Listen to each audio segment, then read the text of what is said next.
கிறிஸ்துவுக்குள் மிகவும் பிரியமான தேவனுடைய பிள்ளைகளே, இந்த நாள் உங்களுக்கு ஆசீர்வாதமான நாளாய் இருப்பதாக. இந்த நாளிலும் கூட வேதத்தில் இருந்து ஒரு வசனத்தை நான் வாசிக்கிறேன். சகரியா தீர்க்க தரிசன புஸ்தகம் 10வது அதிகாரம் 1வது வசனம். சகரியா 10வது அதிகாரம் 1வது வசனம். பின்மாறி மழையை கர்த்தரிடத்தில் வேண்டிக் கொள்ளுங்கள், அப்பொழுது கர்த்தர் மின்னல்களை உண்டாக்கி வயல்வெளியில் அவரவருக்கு பயிருண்டாக அவரவருக்கு மழையை கட்டளையிடுவார். அல்லேலூயா, ஆமென். ஒரு முன்மாறி மழை பெய்யும் போது அந்த நிலம் அது விதைக்கப்படுவதற்காக அது ஆயத்தம் பண்ணப்படுகிறது. அந்த நிலத்திலே விதையை விதைத்த பிறகு அந்த பயிர் வளர்ந்து அது அறுவடைக்கு ஆயத்தமாகுற வரைக்கும் அதற்கு ஒரு பின்மாறி தேவையா இருக்கிறது.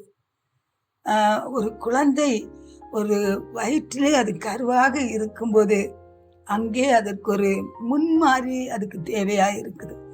அந்த குழந்தை வெளியே வந்ததுக்கு பிறகு அந்த குழந்தையுடைய ஒவ்வொரு தேவைகளுக்காகவும் அந்த குழந்தையின் ஒவ்வொரு நிமிஷத்துக்காகவும் அதனுடைய வளர்ச்சிக்காக அதனுடைய ஒவ்வொரு ஸ்டெப்புக்காகவும் அந்த குழந்தைக்கு ஒரு பின்மாறி அது தேவையா இருக்கிறது.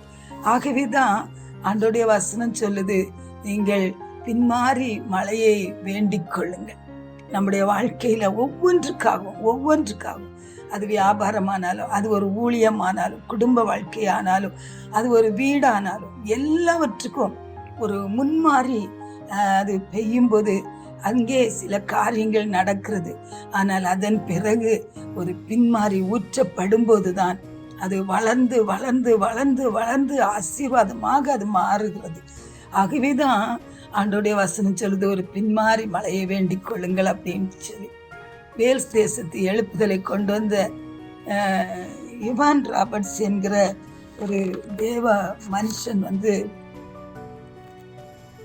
அங்கே ஒரு 2 வருஷம் அந்த எழுப்புதல்ல அவர் மிகவும் ரெஸ்ட் இல்லாம இரவும் பகலும் அவர் ஊழியம் செய்தபடியினால ஜனங்கள் அவருக்கு ரெஸ்ட் கொடுக்காதபடிக்கு ஜனங்கள் ஆசீர்வதிக்கப்பட்டபடியினால அவர் ஒரு பயங்கரமான டிப்ரெஷனுக்குள்ள போயிட்டாராம். அப்போ அவர் அந்த ஊழியத்தை விட்டுட்டு அவர் தன்னுடைய சொந்த ஊர்ல போய் ஒரு 20 இயர்ஸ் அவர் ஜெபத்துல இருந்தாராம். அந்த 20 இயர்ஸ் முடிகிறப்ப அவர் ஆண்டவர்கிட்ட கேட்டாராம், ஆண்டவரே மறுபடியும் என்னை எடுத்து பிரயோஜனப்படுத்துங்க, என் மேல உங்களுடைய வல்லமையை போடுங்க அப்படின்னு சொல்லி ஆண்டவரிடத்துல ஜெபித்தாராம்.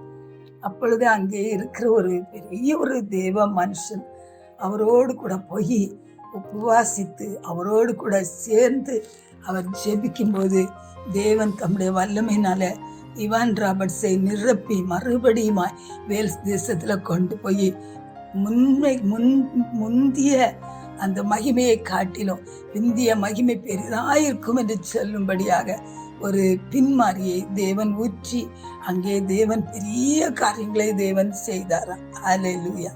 அப்படித்தான் நம்முடைய வாழ்க்கையிலும் தேவன் ஒரு பின்மாரியை ஊற்றும்படியா இந்த நாட்களில் ஆண்டவரிடத்துல நாம் வேண்டிக் கொள்ளுவோம். பரலோக தகப்பனே, உமக்கு ஸ்தோத்திரம் அப்பா.